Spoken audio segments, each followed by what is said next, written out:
Coming up, actress Thora Birch joins Illeana in just a minute. Welcome to Popcorn Talk, featuring movie discussion, news, and interviews. Popcorn Talk. We talk movies. And now, it's the I Blame Dennis Hopper podcast, starring Illeana Douglas. Eavesdrop with Illeana as she interviews Hollywood's most prominent players about filmmaking, acting, and what really happens on the set of your favorite flicks and TV shows. Yep. Hi, it's Illeana Douglas. I was thinking of something funny. That's why I was late with my... You were thinking about what really happens behind the scenes in the movie. This is the I Blame Dennis Hopper podcast. Always thinking. I never stop thinking. If I stopped thinking, I guess I'd be dead. It's Tamara Berg. Hello. Hi, how are you? What a wonderful day. I'm so thrilled to be here. I'm going to give a meaningless plug to, that's what I was thinking of. Okay, go for it. I'm just going to, in real time, Comedians in Cars Getting Coffee is getting so good. Yeah. And I was watching it last night, and I highly recommend that show, which is on Crackle, and the great Jerry Seinfeld. And he's just doing such a service of just interviewing, the great comedians of our time, especially, some of the guys that don't get interviewed so much. And right. What I think is very, very important. And just meaningless plug for that. For that. Absolutely. But what's going on here in Hollywood? Well, we were talking about interviewing and the TCM. What is it called? The TCM Film Festival. That's coming up. TCM Film Festival coming up. Just heavy heart with this week with Robert Osborne passing away, and it just he was just the kindest man, and obviously just so knowledgeable. Made it look so easy. And I know from the first time when I met him and came on the show to talk about films with my grandfather to then, I remember the first time, getting up there and hosting. And I even stole his cadence. I just watched him, and I thought I'm going to do everything the way he does, modulated, and like he's coming into your living room. And I would always, one of the great things about the cruise was that we would have this downtime to actually hang out with him and talk with him. And it was so great. I remember he was telling me an experience where, because it was a challenge for me. It was, you're interviewing 3 or 4 people in a day, just going. And he said to me about getting, how each person's rhythm is very different, and I said, yeah, that's what it is. And then you're the last person's really funny, and then somebody else is very serious, and then jumping from that, and just that idea that he was always, never had perfected the act of conversation. I thought, and as knowledgeable as he was, and that was what he felt. He felt he never perfected. Yeah, the idea that we were talking shop as if I were a coworker. I just was very touched by that. And when he just was always very, always would stop and say hello to you. And other people have said this too. He made you feel like, he was your friend because he was your friend. And he just was really, really great and set the tone. I mean, I really think that the kind of the comeback of people starting to watch classic movies began with TCM and Robert Osborne. I know that, as I wrote about it again in my book, it was my constant companion when I was in New York and always watching it. When I think of the great filmmakers, Martin Scorsese, who had it 24 hours a day, had TCM on, and so many people that I've met who have commented about being on TCM. It's just a beacon, and I think that really is because of Robert. And I know that Robert's starting to write books about film. Also really inspired me to write books about film. I had books of his, in my library. I had his book on the Academy Awards in my library, and got him to sign it and everything. So he just was. I feel as if he'll be missed, but in some ways, I feel like he made such an indelible mark on TCM that I can't think of a festival without him. That's what kind of a mark that he created. So God bless him, and he's up in heaven now with Lucy. I figure. Right. She was she was a kind of a protege of his, so he'll be up there having a nice gossip with Roddy McDowell and some other pals. But absolutely. Cheers to you, Robert. Yeah, sweet soul. Aw. He will be missed for sure. And we have an incredible actress. It's hard to think of her as an actress like little Thora. Little baby Thora. I know. She's a grown woman and a wonderful actress, Thora Birch, coming up. And well, let's just bring her in. Why don't we just bring her in now? I'm very excited. Of course, she's been in many movies, starting out as a child actress in Hocus Pocus, and then, of course, in the Academy Award-winning film American Beauty. She was nominated for a Golden Globe in Ghost World, just creating just an unbelievable performance. And then other films such as Dark Corners, I want to see that, where you played an evil twin. And many other things. Welcome. Hi, how Thora are Birch. you? Now, we just saw Hold each on, other. I like your headphones, so I'm going to... You can put the headphones on.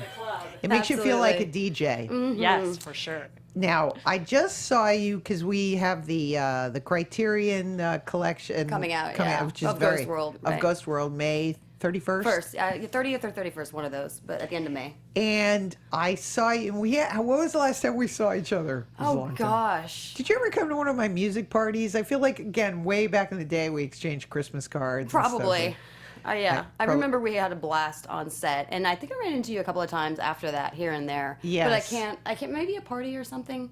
I'm not sure. But anyway, it's been a long time. But I saw you, and I just thought, I don't want to embarrass you, but I was like, oh my God, you were stunning. You were beautiful. Thank you so much. Thank you. You I look like appreciate a that. vision of. You're too nice. No, Thank you. I'm not being nice. I was really like, I don't remember being that pretty. She's so pretty. I look a little different without the glasses and the hair and the whole thing. Yeah. The Raptor t-shirt. But going back to, and we're going to talk about your first movie, but again, like, how does it feel I never had to transition, because it's like by the time I just wormed my way into the movie business. But do you watch yourself from childhood on screen? I can't imagine how surreal that must be. It's pretty bizarre. It's Do you feel like a woman yet? Or do you still... I mean, my birthday is on Saturday. Oh, I'm it turning is. 35. And to say that I can't believe sounds peculiar. It doesn't seem right to me Thora, at you all. look, but you literally look like you're 25. it's just, well, thank you. I just, that's it's crazy. strange. I mean, I know,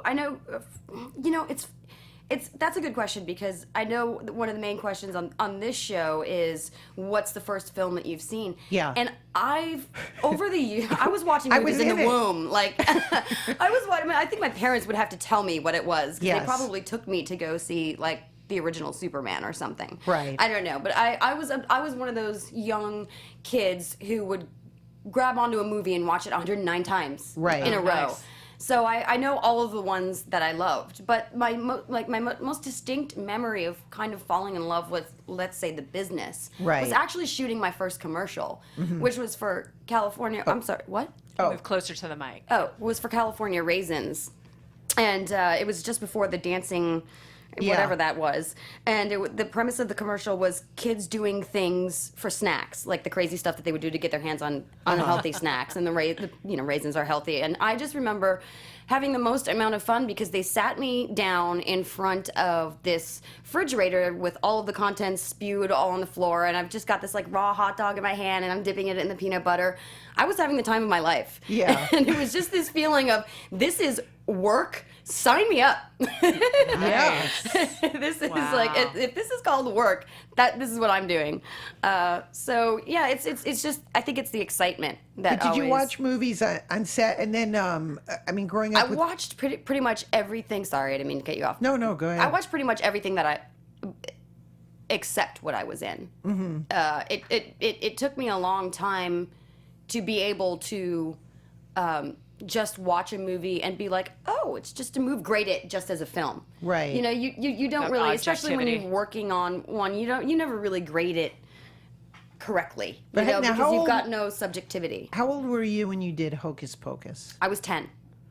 I was 10 when we shot Hocus Pocus, and already that was... You were jaded. I had been... I was a little... Oh, I the was a jaded sassy mouthed 10-year-old brat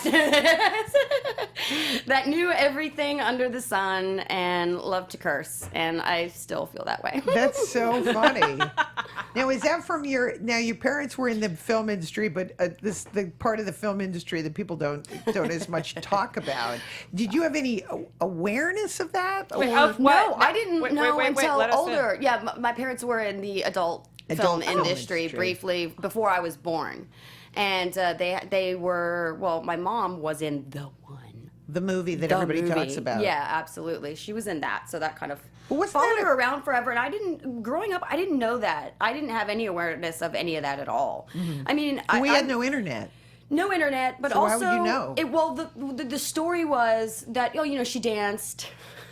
She danced and was a and she was actually a power lifter, and she had a whole bunch of trophies from weightlifting and anyway. So that was what I didn't really have a concept of what my parents did. And then when I found out through people, talking about them, like, oh yeah, our parents are swingers from way back in the day. And I was like, whoa, wait, what? Hold on a second. Somebody fill me in. I had no idea. Well, some of it was the era, I wrote about my childhood of, the hippies. It was like, the commune. I saw it all, and my parents, my mom sort of went along with everything, but all the movies they'd go to see at the drive-in were like Andy Warhol trash, and it was a sort of moment in filmmaking where things were. It maybe sounds like funny, but they were trying to be artistic, and it was funny, and it is true though. Now that I'm older, obviously I've gotten clued in on some of the good stories. Yeah. But yeah, the director of Deep Throat thought he was making that was his mission, was just to make a good movie. Yeah. That had a great cum shot in it, obviously. yeah. So, yeah. And then were you upset that people told you? Because my father was a crazy hippie, and so I had this stigma where it was like I couldn't ride on the bus because it's like the bus was like, about her father, don't you? See, you were lucky enough to live the reality, and where I just got to fantasize about how cool that all must have been. Like, you had my ideal childhood. really? Oh yeah, because once I hit... Wasn't that great? Once Read I the hit book. 12, 13... No, I know. No, I'm kidding. You were pretty miserable I'm about kidding, I'm it. You kidding. poor thing. It was You're like, fun. I want to be rich. Yeah. I wanted to. I was like, I want to be feel clean and go to tea. Well, the joke about like when you grow up, you read all these self-help books about you choose your parents, like all that stuff, and I really actually felt that way. I was like, I don't know what family I was supposed. I don't know why. I guess I must have been selfless the day I chose to be in this crazy family. Right. Yeah. But to me, like, you were in the business. You're in show business. Isn't that? It's true. Yeah. I mean, honestly, my parents did a pretty good job of keeping me isolated from maybe like the underbelly. Growing up, and so I actually came out a little bit when I hit around 16, 17, 18. I started realizing how flipping naive I actually really was. And then people just seemed like really surprised by my naivete, because it didn't seem realistic to them at all. That so I was an odd mix of totally jaded and also just like, wait, you mean they lied to me? Right. Somebody said something bad about me? Why?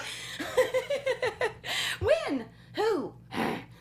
Does that create paranoia, though? I mean, I know when I was totally. little, I had a lot of paranoia. Like, I'd walk in school and I'd be like, even if they weren't, I'd be like, they're saying, because sometimes people would say to me, like, you grew up in a nudist colony, right? And I was like, it was a commune, we had goats. Like, Exactly. Okay, Right. Yeah. That too. Theoretically, technically, that happened. But then, as I grew up, I was like, I did see some pretty crazy crap, things. So maybe they knew I more think than everybody I did. has to go through that process of realizing what did the scars, and then oh, okay, and then you can get over it. Right. Because skin grows over scars. So much of being a kid, I think, is coping. It's true. Where Because you're life like, is traumatic. and I tried to live my life as a movie. Now getting back to the movie like Hocus Pocus, the Bette Midler's, and were there people that you were even though you were a child actress yourself, did you differentiate yourself, or did you think you were just like a grown-up actress, or were there people that you emulated and looked up to? Oh, sure. You get celebrity crushes. There's like a list of the guys that you're eventually going to sleep with. Oh, my God.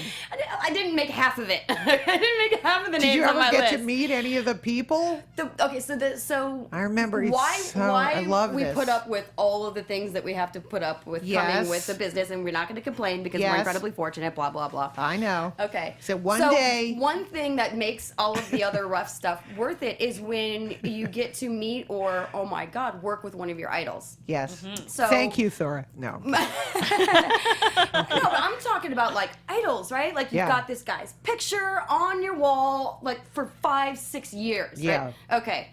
For me, I've been actually really lucky to work with a whole bunch of people like that I looked up to, but the one was definitely Harrison Ford. Oh. For sure. Yeah. Going into the audition for Patriot Games, I was 9, I think. Maybe when I was auditioning, I was 8. I don't know. Incredible. But I just remember, like, a nervous mush ball. Like, I basically and went, he was like, he will there? you tattoo your name on my arm? Like, and he was there. And I just, like, every time I was working with him, it was a starstruck. I could not behave properly. Did you call him? Did you have that moment where you're I like, was today like I'm going to call him trying Harrison? slip him my card so that I could maybe So funny. one day be his babysitter. Like, I was like, can I do anything for you? I'll take out your trash. Your wife never has to clean again. That's but you have that one day where you're like, Harrison, like, do you practice saying, I would have that. Like, when I think work I with had Kevin, so much respect for him, I didn't even ever say his name to his face. I know, like, when I work with Kevin Costner, I don't think I was like, hey, I would never say, hey, Kevin. Right, exactly. I just was like, well, and Yo, Harry! No, that doesn't happen. you're doing a scene next to, you're like, well, if you, Oh my he'll God. just come in here. Most embarrassing moment ever. We're doing this close-up. And I had come back. I had like 2 days on Clear and Present Danger just to follow up my role, and we just had this. We were doing this 2-shot in the kitchen, and they say rolling, and sound speed, and right before the director says action, I just like turned to Harrison and blurred out like I think I said like something like I actually really liked What Eyes Believe or something like that. I told him one of his movies that I loved. And he's like, are you serious right now? And I'm like, yeah, my head turned red and I'm like, my head immediately went down. Action! Like, worst moment ever. Why did I say that then? It made no sense. So when you were and did you have your own trailer? Did you have guardians? Like, did you have that whole thing when you're on a film set and you have to go to school? So child labor laws have come a long way from the days of Shirley Temple when they let you keep the kid in a box. Oh my God! So you know about that? Oh yeah, the Coogan laws and all of that. So anyway, basically, California, you have to have a state representative, and you're on the set at all times, and a tutor. So even when you're working, even on set, you always have to do like 3.5 hours. And the amount of time that you're allowed to be on set changes with each age, right? So like at 7, you get like 4 hours. I see. And when you're 17, you get like 10. Okay. So, and then and then that's all over when you become an adult. And how are those teachers? So you're actually super, I don't remember. Well, because I've been on so many movies. It's a crapshoot. Some of always them are really like- nice, and then some of them are a little weird. Yeah. I always seem like, that seems like a pretty good gig. Right, being a teacher, yeah. Yeah, being a teacher on a movie set, is like, that's sort of like, it just seems like a sort of, from the ones that I've, Yeah, the teacher, they're a wanted to little see. bit of a toss-up, but it's Funny. how the schools react is what's hysterical, because they just pile on the work as if you're not doing anything. Right. But because you're not in school, they just wind up giving you extra assignments and this and that. I mean, you're learning, like the kids in class Right. didn't learn half that crap. I know they didn't. Yeah. Because I remember when I was there, they weren't doing anything. No, this is when I remember in school, like the one thing you had to have was gym. So, but when you're this kind of school, so gym is not required. No, it's just gym like is 4 not. hours. Yeah, that was the best part of it. I hated gym anyway. I hated gym. I don't like the sun. I'm kind of allergic. So, yeah. So that seemed like a good thing to have. That was nice. No gym. Did you get your driver's license here? Like, did you have that experience? Oh What yeah, was that? I did. Being a California kid, you definitely. Yeah. I got my learner's permit when I was 15. And I was able to get my own car. Oh my God! Yeah, exactly. So I What had kind been of car did you get? plotting this car. I was obsessing over the Mustangs for like 3 years. When they first came out in like '95 or something, it was the first time they came out and had done a throwback retro look to the original style. And I totally fell in love. And then, so when I was able, I got a black convertible one, GT, the V6. I was loving every second of it. How did you drive that thing? I remember really fucking fast. Yeah. I remember trying to test drive. I was like, no, this is not. It looks pretty, but not. I'm gonna go back to my Toyota. Right. Yeah. Well, I'm a little bit more practical now, but yeah, those are the days. And did you have boyfriends? Like, were you, because when you're in the movies, it's like it's still that challenge of, again, you're around grown up people all the time. Did you have like boyfriends your own age, or how did that work? I was a little social. When it came to people my own age, I was a little socially awkward. Mm-hmm. I wasn't so great with them. And, I'm normal for a child actress like that, in that sense, is that, you would think, oh, it's people like us that get asked out the most. Mm-hmm. It's the opposite. Mm-hmm. You just don't get approached. You don't. And you kind of like fumble and search for it and like try to initiate relationships. And again, that was all pre-internet. Right. So it's just a different era, I think, the 90s, the 80s and 90s. It was different. But, yeah, for a while there, I was pretty socially awkward for a while. It took me a while to get over that. Was it hard, like when you're doing a movie, with Harrison Ford, and then the movie's over, and he's not your dad anymore? You cry. I would feel like that's a real letdown. Oh yeah, no, not even the promise of maybe eventually getting to bump into him or see him again because he's flying or whatever he does.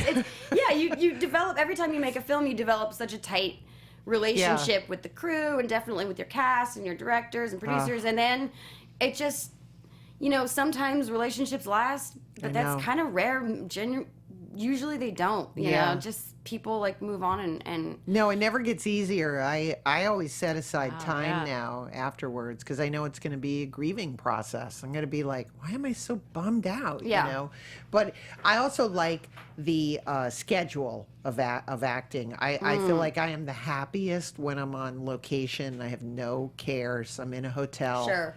And my only responsibility is like to get up in the morning and find a car. Oh, absolutely. Traveling to sit in. for work is so much fun. It's the only time where I feel like I'm mildly participating in real life. Because, I you have totally to follow relate. a bus schedule to get the tram. Yeah. And, it's the only time where you're like in the practical real world. Yeah. Apart from traffic. I don't understand. That's a mystery to me, and I'm 20 years older than you. I can't figure out why the best part of me happens when I'm on location. I can sit and paint a picture and gather everyone to go singing, and I'm the life of the party. And then it's like I come home and I'm just home watching Turner Classic. Netflix, Ben and Jerry's, right now, let's go. Yeah. Exactly, it's true. And then, and also I find like I learn a lot more about the cities. I know more about cities that I've never lived in just because I'm there for like 3 weeks or a month or something. Yeah. And then all of a sudden, like, oh yeah, I know the end. I've got that down. Because I find, you don't just want to sit in the hotel the whole time. I mean, sometimes if you're having a bad day, obviously. Yeah. But genuinely, you want to go explore, right? It really brings out the explorers in us, and I love to go people watch in different. Do you have a favorite areas. City? Mine is probably San Francisco. Oh, you can't go wrong with San Francisco. Just working there has been yes. I've done a couple movies there, and Bodega Bay, and I did a movie there last summer, and it was like, so great to That's be. interesting. I Were you shot, there? Yeah, I was there a little bit earlier than that. I was there around this time last year. It's so funny. Doing a film there, and it was the first time I'd actually worked. Usually, I'm just running up to go hang out, just to have fun. Yeah. I got more friends up there than I do down here because we love to bitch and moan about LA. And what? So, but it was the first time I worked up there, and I was in heaven. I loved it. Oh, they did put me in the Fairmont though, and that was a little Scary. Oh, have I got a story about the Fairmont? Please tell it. Do tell. Do Okay. tell. So- That hotel is huge, by the way. It's massive. Yeah. And, I was in the part where you go down the long hallway and you see all the presidents who have stayed Yeah. and this and that and all Right. these old images and, the image of what it looked like before the fire and after the fire, because every building in San Francisco has to have a story about the fire. Yeah. Which was after the earthquake. So, okay, so, I mean, I may or may not have been going downstairs to smoke a cigarette at around 3:30 in the morning. Okay. Might not have happened, might have happened. Hypothetically. If it had Allegedly. happened, Yeah. if it had happened, then this definitely did happen. Come out the elevator, and I'm getting ready to walk down that long hall because the door to go outside is on the other end. So I start walking down, and I notice like a woman in a short dress is kind of like bending down to look for something, I guess. And a man is standing right there, just like hanging out, waiting for her to find whatever it is that she's looking for. And I keep walking him, I'm like, that's weird.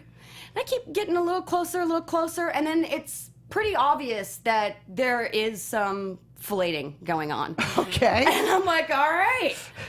I don't think that they were a couple, but I won't get into it anymore, but I'm thinking just on the way she looked and the way he looked, and then they were both like, she actually stopped, turned around to see, did somebody just get off the elevator? I thought you were going to say, like, is and that then Thora went Birch? back. that's Thora Birch. Saw me, and then went back to finish the job.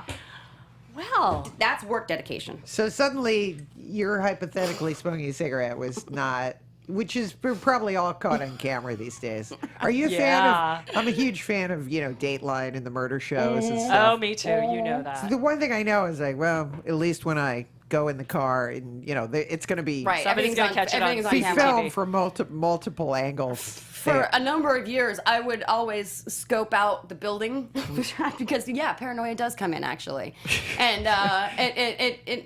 you find yourself like scoping like where's the you want to know where the cameras are. Yeah. I mean, I even went through a period where I was like checking my hotel rooms. I was checking the vents in yeah, the bathroom and this and like Sure. because you get Well, the funny thing is, like, people make, but it really does happen, and It does. it is. It really does. Yeah. Yeah. But I also think part of it is because and you've been filmed from when you're a young age, but you're filmed and you filmed and you filmed, and sometimes, like, again, it's like they're filming the inside of your soul. So it's like you leave and you do think, there must be cameras, yeah. everywhere following me. I think how you handle that is dependent upon your own vanity levels. I went through a period of having my vanity was like way up through the roof, and that was when I was the most paranoid about stuff like that. And when you let all of that go, like it's like sometimes I see people walking around and they've got the tape on their phone and they've got the tape over the camera on their computer. I'm Right. like, dude, come on. They already know what you look like. It's They've over. already been The here. jig is up. Yeah. Like, who cares? They've seen me pick my nose. I can play with my own boob. I don't know. Exactly. They've seen everything. I don't care. Speaking of the Fairmont, San Francisco, have either Yeah. of you been to the penthouse there? So it was. I know in they have the, a garden, right? Don't The they have- rooftop Yeah, garden. Yeah. There's a yeah, rooftop there garden. and there's a penthouse there it rents for something like $30,000 a night or something Wow. like that. I was really lucky to be able to go to a party there a couple of years ago. There's a scene in The Rock that's set in that suite. It's where somebody gets a haircut and there's a whole. Okay. It's amazing. That's There's a famous. That's a famous suite. Yeah. That's like, isn't that It's- the one with the a green tile room? or Yes, something? The exactly. green tile Where the library? billiards. Yeah. Yes, and the library with this. It's so incredible. If you ever get a chance to go there, Yeah, I've never do actually it. stayed and It's visited incredible. people. I can show you pictures. I have pictures. I've all the time. visited people there. Yeah. Okay, so let's talk about Okay. American Beauty, Right. which puts you on the scene. And what was your? I mean, how'd you audition for? Well, like, let's go back to the That audition. casting process took forever. Oh, God. I was one of the first. Hey, you read the script. Did you? I read the script, and okay, so I've never encountered something quite like this. I'm sure it's happened, but I haven't seen it. This script was absolutely the hottest script ever. Period. Everybody had read it. Everybody wanted to talk to somebody who maybe was gonna hopefully be a gaffer on Right. the. And this is a on script it. by And that was how the script was already that way. So I read it, and I hadn't encountered a script like it before, and I felt like I hadn't seen a movie. I felt like I had seen movies like this, but they had stopped being made, and I was like, oh wow, this is great. This is this is art. You know, this is what we're all here for. And I really responded. People, some people in my camp really wanted me to go out for Angela, for the role of Angela, because you know I was known as a blonde-headed kid, you know, blue-eyed, all that, and I just did not like her at all. She was the type of chick that I would just never really hang out with in real Right. life, you know. So I was completely averse to that, and Jane just really spoke to me, and I kind of identified with her. Well, she's the more melancholy. She was pretty messed up. She allowed me to act more miserable than I really was, and so that was good for a teenage girl to be able to do. teenage angst. Yeah, yeah, she really let me wallow in it, and then I continued in that vein with Enid.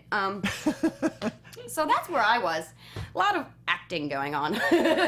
But you auditioned for it, and did you have only once or? No, so I was actually the first person that went on any meeting at all with Sam for any role. You know, Kevin wasn't cast, Annette wasn't cast, and so we had a meeting about just the role and the project in general, and his first time directing, all of that. Like 3 months went by, and then I went in and read, put myself on tape, and then I came back and did it again, and then we had a screen test, and finally after the screen test, which was like 8 months later from when I had read the script. Yeah, it was like, I mean, talk about being on pins, and of course at that point, this was the only thing that was important in my life at all. Well, Was finding out about this movie, if I was going to get it or not. Yeah, it's life or death. Right, so a year of that practically. And then, getting the word that it was a go for me. From that moment on, it was, pretty close to the experience of a lifetime. Hopefully I can best it, but it was a wild ride. The set was not, people said like, oh, you guys must have had so much. What was it like making that movie? And usually the press questions are always, oh, did you have fun? Did you have fun? And it's hard to explain to somebody like, yeah, it was miserable the whole time. It was awesome. But that's what it felt like. It was an incredible, and I learned just so much from Kevin and Annette. Like being in the same room with those guys, even in a rehearsal room, is a real joy. It's a real treat. They must have really set the tone, for acting and. Totally. Actually, the material really did set the tone, though. I mean, it was a great a great script. It was really well written, and Alan was there a lot. And, it was great to have him around and everything. And did he ever give you any notes, or was it mainly Sam? You went through Sam, but he wasn't a note giver, but there was many discussions. Everybody was very open. It was the first time I ever worked on a set where you heard so many personal stories about people's lives, and like people kind of really opened up. Yeah. And that was a new one for me. And I was at first I was uncomfortable in the share space, but then I crawled out of my cave. So how old were you when you were making American? 16. I mean, that's pretty young. Yeah.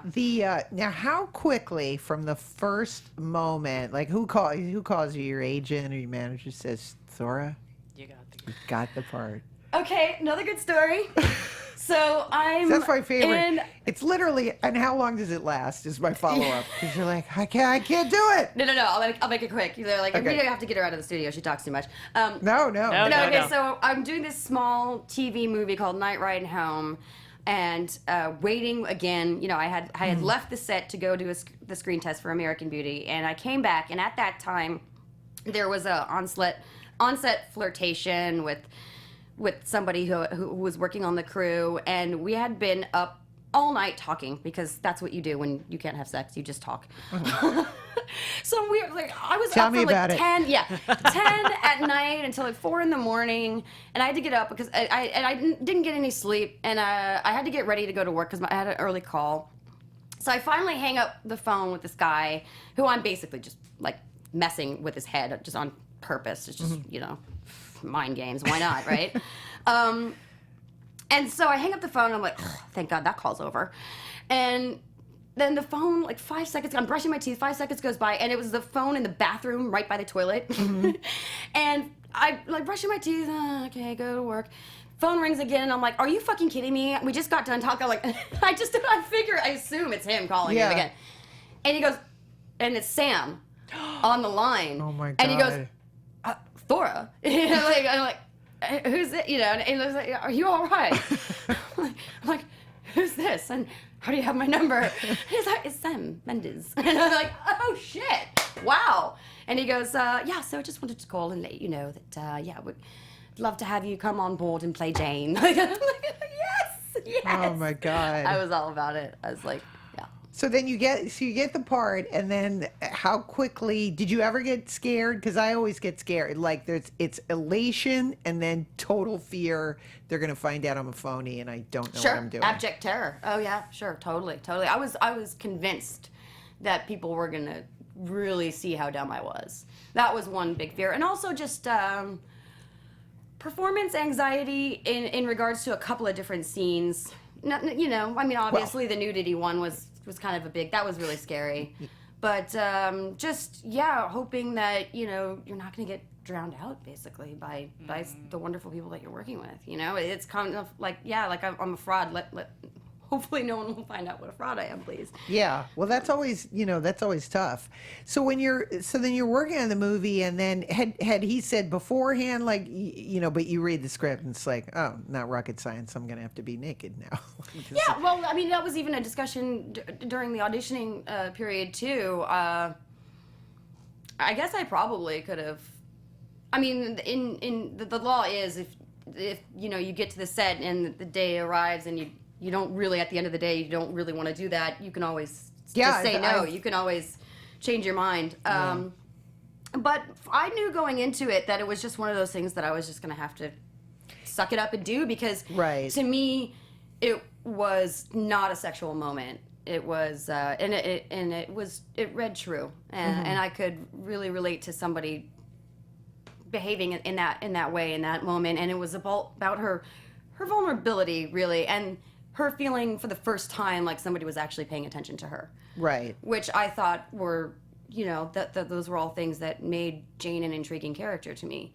So I was like, well, yeah, there's no, I had no, I had qualms about it, but there was never a second where I was like, I don't know if I want to do it. I don't think it's right. Yeah. I always thought it was right. I think there's a part of an actress's brain that compartmentalizes. You don't put it in the front of your brain like, oh, I'm going to be an actress, I'm going to have to be naked. But then it's like, oh, okay. Oh, there's a lot of that, actually. Huh? It's like, it's true, yeah. happening again. Right. Trust me, you'll reach the age where they don't ask you. It'll be like, wow, they don't ask me anymore to be naked. I just keep eating so they don't ask. Now, did you find, now you were a kid, so that may be a different thing, but when you do nude scenes, everything gets really quiet on the set, like there's a funeral or a there was nobody on the set. I didn't know I had no idea where anyone was. Well, because we were actually shooting in 2 different houses on a backlot, right, over a Warner backlot over there. And so the whole area around these 2 houses was tented in you know, the night shield, and I didn't even know where Video Village was. You know, I was just isolated in this room with the lights, and who knows where Connie and Sam was. I guess Sam was running the camera. But yeah, it was like a funeral. Did you think that made it easier for you or more difficult that you were alone, essentially? it was just I guess it helped. I guess it did help because it was so quiet and still. But also it did seem odd because it felt like you knew everyone was looking at you, like you still knew. Well, there's that odd thing that as a woman you feel like you have to make everybody else feel as if it's no problem. Totally, yeah. And you're just a professional. Right. And Oh, I got this. It's okay. happens It's every fine. day, and, Yeah. Well, it almost didn't happen because the studio had to knip shit and was like, no, it's just too difficult. It's too much. And then finally somebody got a lawyer on the phone and like, dude, all they have to do is sign a paper like, saying it's okay. Right. Like, just don't worry about it. Like, it's fine. But then we actually kind of had to fight to keep it in. yeah. So, yeah. And then what did you think when you saw it in the movie? Were you like, was it again that? I was mad because I thought I looked better in real life. What? And then I just looked all like soft and pudgy. No. Like just like a little cotton ball standing in front of a window with long brown hair. So, but I was like, oh, it's a good scene. It's great, and it fit. I love the movie. I mean, Yeah, the movie I'm is- a huge fan of the film. So It's an incredible film. yeah, it's just when I can't help but be like, I think you're right, though. It represents a time in filmmaking where just really people were making great, great films, and then everything sort of splintered a Well, that little was bit. a really good year, wasn't it? We had a whole bunch of good movies. Like, I think Magnolia or Yeah. also I know that Fight Club was the other one that was pretty. very- a lot of great movies that year. Very dense. Yeah. And so then you get it. We got to spend some time, of course, talking about Ghost World. Yes. Then you go in for, I mean, Jesus, 1-2 punch, like Academy Award winner, and then you go into Ghost World. And that's like a cult. That's more of a cult classic than I agree. That's true. than American Beauty. Yeah. which Well, won the- American Beauty, you can't really call it cult, but definitely Ghost World found an God. audience that it Fan held on favorite. to for a long time, and that's I consider Ghost World an accidental success. Completely. Because when I first saw it, I was like, well, my career's over. It's a failure. I can't believe you said that. I was like, okay, I'm never working again. Did you think that at the premiere, or do you remember where the premiere was? The premiere, yeah, it was the premiere. The premiere was Egyptian. the Egyptian over there, yeah. dyed at the my premiere, hair. I was just like, oh God, I hope I can get into this dress. That was my thought on the That's premiere. all you were thinking. Yeah. So how did you meet? Had you seen Terry Zwigoff as a director? And he had done the documentary Crumb. Had you seen that? I mean, you must have been like hot as a pistol after American Beauty. There just wasn't any material after American Beauty. God, there that just was so frustrating. There wasn't right after. Yeah, that's what like that really sucked. And then so when I read Ghost World, I latched onto it immediately because I'm like, well, first of all, it's the only thing out there, Right. And second of all, like, hello, I can't wait to say these lines. Yeah. This is totally how I feel. So it was, but again, that was a thing where, no, you should play Rebecca, you're too attractive for Enid. We want Christina Ricci to do it and blah, blah, blah. So I had to like beg. I had to show up with the haircut. Wow. And the sunglasses and the glasses and like, I dyed my hair black, which I already had my hair black anyway. But I cut it really short and just to show them like, look, no, this is my, like, please let me have my part. And they did. So that wasn't so much an auditioning process as a real convincing. I had to really. Does Terry audition? I just talked to Terry on the phone. So Yeah, did I don't he- know if Terry. I He mean, I was know crazy we about read. you. Yeah, I love Terry. You were part of the selling point on the phone. He said he's got Thora. He goes, I got Thora Birch from American Beauty. From my man. Sounds like him. He is my God. I laugh so hard being around. Oh my him. God, the Oh, best. yes. And so what? I mean, that I can't imagine a more different director than. Oh, totally, night and day. I mean, Terry's like, he just says like, I don't know. I don't know what Put the we're camera doing. where you want to put it. But yet it's fun. He makes it seem like he doesn't really know what he's doing, but he knows exactly what he's doing. I remember one day Steve turns to me, and I think it was like Steve's second or third day working, and he goes, "Is it just me, or is he more concerned with what the extras are doing than what we're doing? Yeah. He's like, this is kind of a tight shot, right? And I said, you know what, that's probably a good thing. He just, he's like that. Yeah, he'll get it all. Yeah. In the and so when so that's a great. And now let's talk about your look, because again it's iconic, and again, does it freak you out all these years later at Cinefamily? It's like there's Enid, there goes another Enid. Yeah, it's I mean, it really it's created the interesting. look. I love the look of Enid. That was great. Me and Mary Zophres. Mary I mean, Zophres. we took our the great we took our from La La cue Land. from the Dan's graphic novel, and we tried to make her wear his world, because Enid in the graphic novel usually just wears like a kind of a pencil skirt and a t-shirt. That's just like what she's always wearing. And Mary wanted to spice it up a little bit, Right. and go a little bit more into the kitsch, Yeah. to highlight that she's already a little bit more like Seymour. Right. So, and now what's interesting is that now you can still I see people and you go, oh, there's an Enid. Like, oh, there's Enid. And it's a specific kind of look and type, Yeah. and it is very retro. They're usually wearing the cherries for earrings and all that. Like t-shirt. Yeah, the Raptor t-shirt, which Yeah. everybody always asks me, whatever happened to it? I'm like, I don't know. It's probably it's probably in a costume bin somewhere. You never know.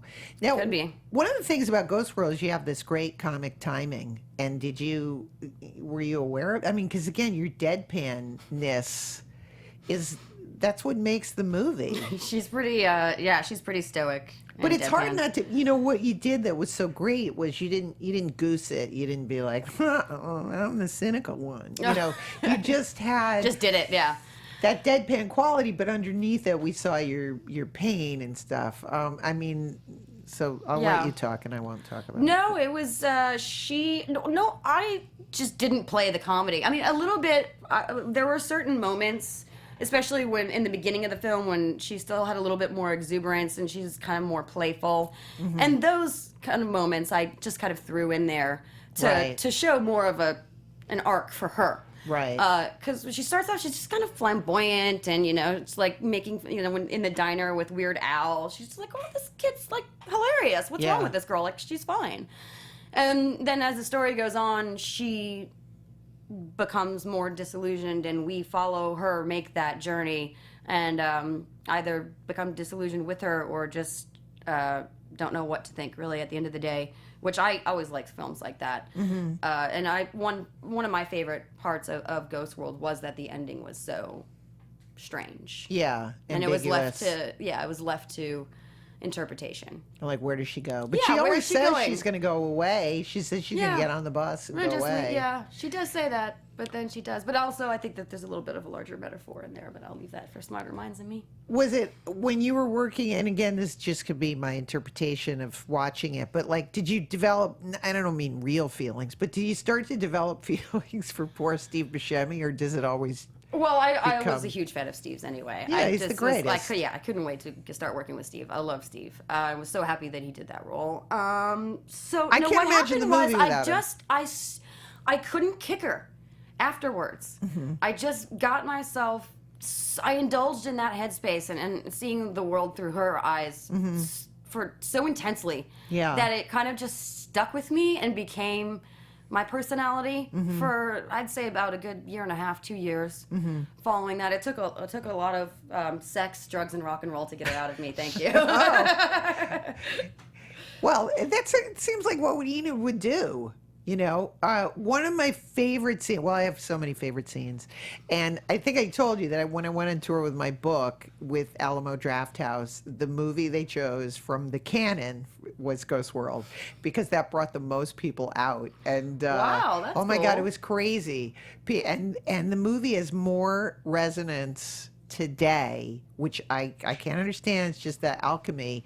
More people, it's now it's a comedy. Like, whereas before it was... Just this depressing movie Yeah, about kinda these two miserable teenagers that Yeah. God, can't But they now- just get some friends and get over it? Right. Now it's like Rocky Horror Picture Show where everyone yells out Blues Hammer and everybody knows everybody knows every line. But one of my favorite scenes, because again, I just thought it was so relatable to like when I was a teenager, is when you're crying and your dad just like doesn't get Doesn't it. know what to do or say, kind of Yeah. helpless. Yeah, that was a lot of people really like that moment. That moment was, for me, was pretty good. My moment where I was like, how do I kind of struggled with it, but also I just felt like, well, just tap into your own nonsense and just go with it, was the decision to get on the bus. That scene was, I felt,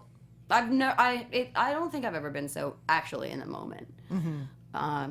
Yeah, I just totally felt lost and like I should kill myself and get out of town. Like, Do you think in she that never moment, comes back? Like she goes to another town? I don't know. I mean, I have my own. What it means to me is a little bit darker, but I don't know if she pulls through. I don't know if she pulls through. That's interesting. I always was so shocked that there was no sequel to Ghost World. I mean, Terry did the Art School Confidential. Yeah. But, and as I said, having seen the movie repeated, because they actually had a film of it, and they always do the thing when you're on tour where Yeah. they go, do you want to go out to dinner? And you're Right. like, you know what, let me just watch the movie. Exactly, So it's like yeah. I saw the movie like 15 times, so I know every frame of the film now. But I mean, it's nice to think that maybe I could see her ultimately finding something super compassionate to do, like maybe actually becoming a school teacher for young children. I can kind of see her finding a way to abandon herself to her more sentimental side after she gets a little bit older. But what the conduit would be for that happening to her, I don't know. I thought there was an interesting tie-in with Terry's real-life wife, who's younger, and Seymour, and he is kind of Seymour-ish. Yeah, he is, yeah, a little and bit. so it's when I watch the movie, everything becomes Them, right? Yeah, it becomes a little bit of like, oh, but she should have. Maybe comes back and they end up getting together. Oh, Maybe. really? I don't know about that. She might come back. She probably comes back for Rebecca. She's probably a lesbian. Oh, you think? She could be. She and Rebecca. She'd be an excellent lesbian. Rebecca was like like the girl in Election a little bit, so sort of put together a little bit. And Right. Tracy Flick. Yeah, she's got that Tracy Flick quality. When you guys were on the set, when I was sitting with you guys, like I have a recollection of us like sitting at picnic tables or something eating, and you guys were like so poised and like being leads in the movie. You never. We talked so much crap about people all day long. That's all See, we I did never was just talk smack left and right. Oh no! Yeah, we were. But did I pass? Was I okay? Unfortunately, you were probably a target. I'm sorry, but you know what? It was your know. character, not I you. know. It was your character, not you. It I was tried your to be- clothes that got the brunt God. of it. Yeah. God bless Mary Zoffres, because again, I was like, we just got to sell it to Terry of like the crazy, It was out there, man. When you first showed up on set, I was like, whoa, okay. I know. My main goal was just to make people laugh, and when we So were successful. with like the kid, yeah. I think I was just jealous of you. I think in the back of my mind, I was like, this bitch is trying to stand me up, man. Well, but that's good. It was good. Yeah, I was like, she's Because- trying to show me up. Because to me, that's what the teacher does. It's and, true. And I based it more on acting teachers I had, not on Right. art teachers. But these people, you're like, does this person hate me? Like or do they like me? Like acting teachers would sort of build you up. And I remember having a teacher that told me I was great. And then one day, would say, will you walk through your imaginary wall? So after that, I didn't believe anything you said. And I was like, screw you, like I thought you liked me. So I wanted you to be on edge Oh, yeah. No, it worked really, really well. of like never knowing where I totally. I was going to come You delivered from. so many. But then there was a part of me that just was like, I was cracking I want to up. make those kids laugh. Yeah. No, I was dying on the inside for sure. And so then that movie comes out. Oh wait, one more technical thing. In the film, it sounded as if you were lowering your voice just a tad. Is that my imagination? No, I was a little bit. I was trying to do this. I don't know what it was. I don't know. I was trying to do like.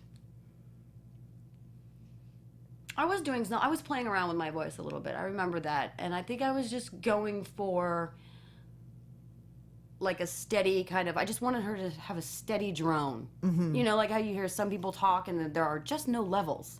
Yeah. You know, they just have that one sound, that one level, and I kind of wanted her to have that a little bit. Well, you kept the tone. You know, as I said, repeatedly I've watched it. I've been so impressed. I can't believe that that you didn't get an Oscar nomination for that film, because that part is so grown up. And so there's so many nuances. And like I said, that keeping that tone. Yeah. And not ever falling into shtick, Right. And you know, completely to the end. I mean, I really think is admirable, which is hard. You know, sometimes it's tough. Again, working with somebody like Terry because he laughs so much, and just That's with true. my own small part, it was hard. Like No, it was really difficult. couple times that I yeah. was like, all right, that was a little too Right. sticky. Like I gotta, I gotta be a real person here. I don't know. I never got that from you. No, I just felt like I was so in her headspace at that point. You know, I mean, the success of American Beauty while we were shooting Ghost World was really out there, and it was great for me to hide away from that into the role because I probably couldn't. I didn't deal with it very well anyway. So to be able to delve into her headspace and just go inside yourself and really, you know, all that introversion and everything, it just was a nice escape for me. But then, like I said, I did get stuck there for a while and I had to like fight out of it. So the movie ends, and then I do have to mention poor sweet Brad Renfro. Yeah, I May know. rest in peace, because he just Such was a so kid. sweet. He was and a sweetheart. And it was nice for me again just to watch the movie again and again and just be like, it's so tragic, but you know, the beauty of films is like they're there on film and they're captured, and we don't have people's. Well, one good thing I'm glad is that they're at least putting his additional scenes on the Criterion DVD, so that's nice, because he did actually do some really nice work on it. And wonderful. His character had a little bit more to it than when you just watch the film now, as it was originally released. But no, you can see what a actual sweetheart he really kind of was, and he had this ability to, you know, put on a bravado and act like all tough hillbilly boy and all that. But it was kind of, it was all. Well, he was a child actor too, so it just is, you know. He had a really rough time. Really rough time. Just transitioning. Yeah. Afterwards. So lovely, Brad. But so after Ghost World comes out, and again, just is like in the spotlight, all sorts of. Yeah, I was shocked. I really was shocked by the success of it. I mean, I remember we took the film to the Seattle International Film Festival, and I just quickly went up there one day for the screening, flew back down, and like as I'm leaving the airport in LA, they call me and they're like, "Oh, can you come back today and like get your award?" I'm like, "What award? What are you talking about?" They're like, "You just won Best Actress!" And I'm like, "Oh, great! I never even heard of the Seattle Film Festival, but awesome!"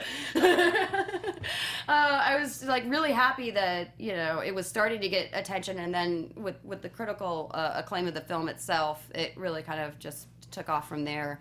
And hey, made killing DVDs. Oh my God! It's the longevity of the film. And so then after Ghost World, you know, so what you said, like you became her for a while. Yeah, I got stuck in her worldview, and I continued to behave like her in a certain way, and was not the friendliest person for a while, and that hurt, you know, to some extent, and also just I was really struggling to find roles that I liked. And I kept looking.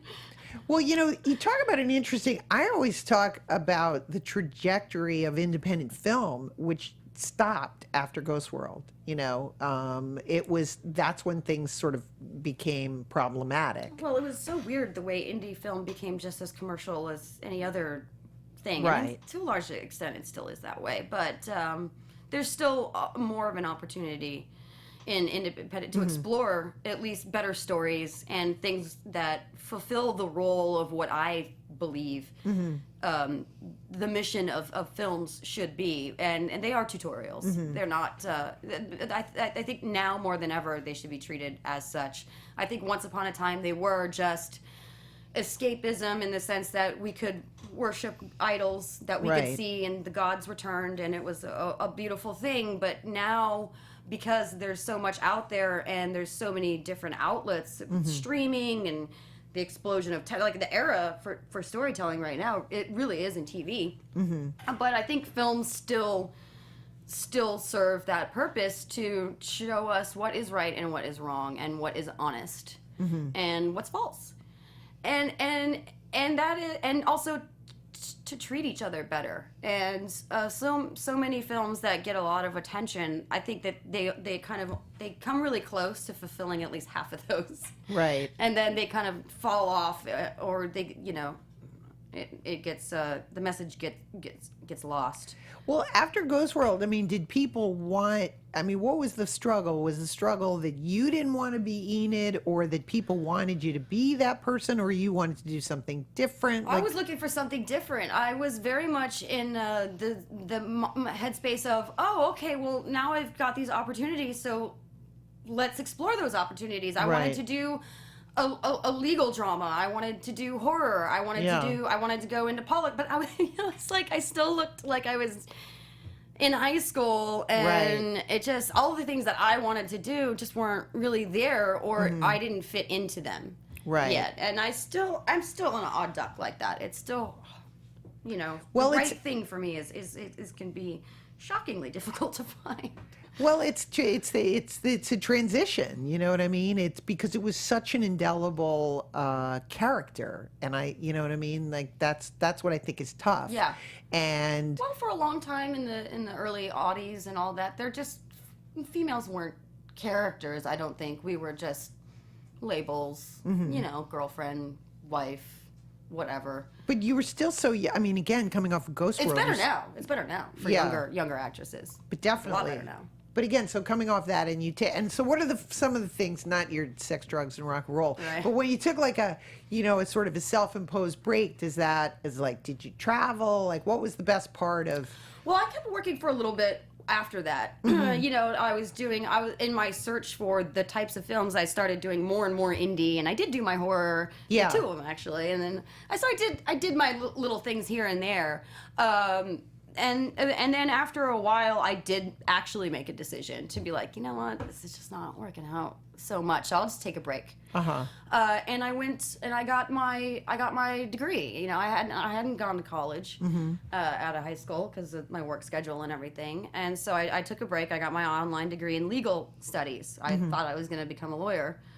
And then I realized, like, well, yeah, but if you're good at your job, that means you're getting nothing accomplished. So what's, I don't think trial is for me. So it came back to, what do you want to do with your life? Like, you've lived, you've grown up, you're a woman now. So what is it? Come on, you tell us, Thora. And I was like, damn it, I just want to tell stories. So I wrote a play and I wrote a screenplay, and last year was a good year work-wise for me. I did 4 films, kind of back to back, so that was nice. The 2 that I'm super excited to see are The Etruscan Smile with Brian Cox and Above Suspicion with Emilia Clarke and Jack Houston. So those I'm super, super excited for. I want to talk about those 2, the upcoming ones. I want to talk a little bit about, because you did my fantasy is I always wanted to do twins in a movie. I always wanted to be, and so you got to do. I can't. That seems so hard, especially on low budget. So Dark Corners, which was the film, it was a very small indie that we shot in London for like £10. Right. And it was the script was really tricky, and it was kind of back and forth, and it's two. Okay, so it's the real world and the dream world. Right. And in one world, I'm a young bride that's trying to get pregnant, and that's her only concern is this. Let's get pregnant. So she goes to see a sleep therapist because she starts having nightmares, and she starts having nightmares that she is this other woman, and she looks completely different, and she's constantly victimized and like sought after, and is like being raped in her sleep, and is kind of living in a hellish otherworldly existence. And so it goes back and forth between the dream world and the real world, leading up to her eventual murder. And that's, the story is all about that. So that was a blast because in one day, you've got the short blonde bob and everything's pink and pastel and frilly, and then 15 minutes later, you're practically dressed as a dominatrix. Your hair's down to your ass. Right. You've got a completely different facial thing going on. Yeah. And it was fun. It was a lot of fun. I mean, Would you do another horror movie? I don't They're hard know. to do. I don't know. It's almost like you can only do one. You can only...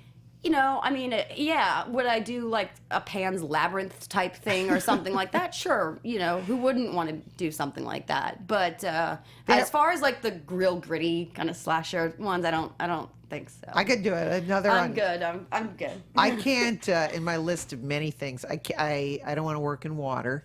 Oh. No, I'm serious. Really? No water? No water working. You must have a bad experience. I don't want to be wet. You just... I don't. I worked on a mountain, and we were in constant snow, and it was 30 below. I saw the photo in your, yeah. I didn't get to that chapter, but I saw the photo. And it was really hard, but I could do it. I mean, we flew to the set in a helicopter. It was rough. I've done that. But it was rough. Yeah. But it was a real adventure. But I got offered a water movie. I couldn't do it. Yeah. I was like, I don't want to be, and I can't. It sounds funny. I can't work with rats. I couldn't. I think that's a good sound policy. I agree. It was like one of these zombie things, and I was going to have rats on me, and I was like, I can't do it. And they were like, they tell you, they're like, but they're pet, they're trained. I'm like, I don't care, it's a rat. Rodents. Still rats. It's true. But do you have any weird? I had a pet mouse in All I Want for Christmas, and that little shit was constantly peeing on my hand, like little droplets of little rodent pee, and it was weird. And they have a smell. So yeah, I'm No with mice. you on the no rodents. no rodent policy. Yeah. What about you? Have such an old world face. Like when I look at you, you look like you're from the 1920s. And Thanks. You do. I wish I was. But you should be should be in a flapper movie or. I've always wanted to do period. That's the one thing. I can't believe you're I not. never made it into that for some reason. I think again. I would love to do that. Yeah, but because of the Ghost World thing, it was so I think he just created such an indelible thing. But I think that like that kind of a period film would be. I'd love to do 30s. I think that would be great. You'd be incredible. I would love to do something like that. So you did these four. I mean, I hate to use this terrible. Like, is this your comeback? Or like you could have 80 comebacks. As I said, you look like you're. It's comeback number 2. I guess. Hopefully. I don't know. We'll see. I mean, if I don't work at all this year, then what am I going to no, it was a blip. Yeah. No, I am just more, I've got my screenplay that I am developing, and I do want to direct that, and that's coming along well. Great. But, for now, it's kind of a little bit back to the daily grindstone of actively living. So I should probably go back to doing yoga. To keep you grounded. Yeah, sure, that's why.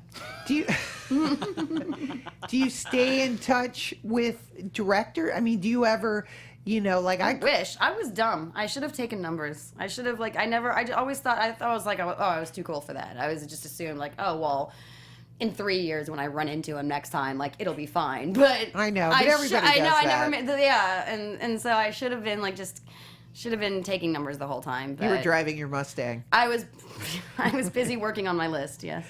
So you don't stay in touch with that, and you're writing this screenplay. Have you thought about writing a book at all? It's hard. I realize good. how difficult. I would love to. I just don't know if I could start off with straight. I'd probably have to go into fiction or something like that. Maybe start with short stories. Yeah. And I think that makes a little bit of sense. Or actually, maybe I have to stick with screen. Listen, you can always write something. I just, after the experience of writing a book, I just think everybody should try to write a book. Should write that a book writes, should because write a book. I was shocked at the amount of things that actually. You're a writer. You've came written a back to book. me. I will not allow myself to be called a writer until I've actually written a book that sold online for like Well, $7.99 or something. Then I'll be a writer. Not yet. If if you've put things in a script, or did you do any improv on Ghost World? I'm sure you improv. A little bit, yeah. Yeah. Some things, movements and choreography, where some of that was improv.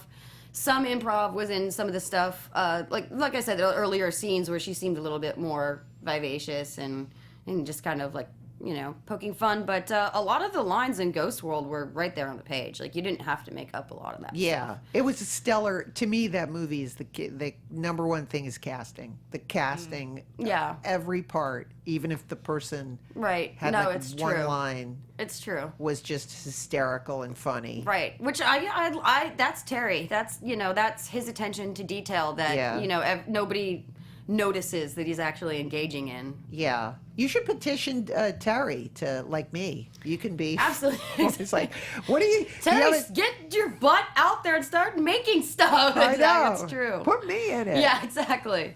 And then briefly, because we don't have much more time, but tell me about these movies that you just did that are coming out, and when are they coming out, and how can people see them? Okay, so The Etruscan Smile and Above Suspicion will probably be out in the summer, I assume. I'm not sure exactly around what time, but I assume it's sometime in the summer.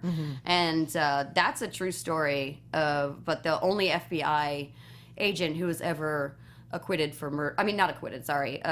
Convicted of murder. Not that they don't murder, obviously, Wow. but the only one who actually was charged and convicted for murder, and he murdered one of his star witnesses. And so Jack Houston plays the FBI agent, and Emilia Clarke is the victim. And I'm her older sister, who's kind of more of like a mother figure to her, and is kind of watching in horror as her sister's life is falling apart. So that's a fun one, and that actually got me back with Philip Noyce, who directed Patriot Games, including Present Danger. So it was fun to see the difference in him working. The differences between working with a director as a 10-year-old and working as an adult. That's always a great. I was 10. Lay back, Philip. Yeah. I was 10. Yeah. I'm a grown up now.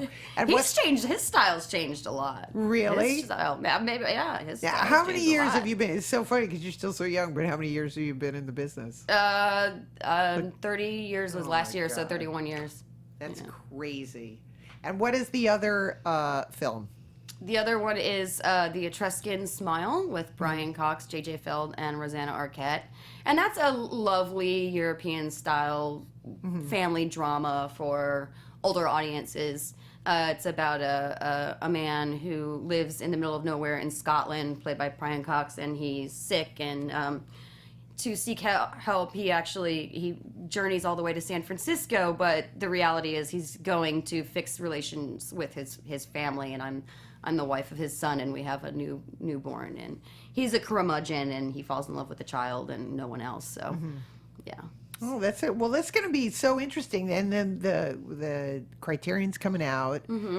Are you ready for all the? Oh, sure. I can't wait. I can't wait to see what everybody else remembers or doesn't remember, or what people say about everybody else. I love all that.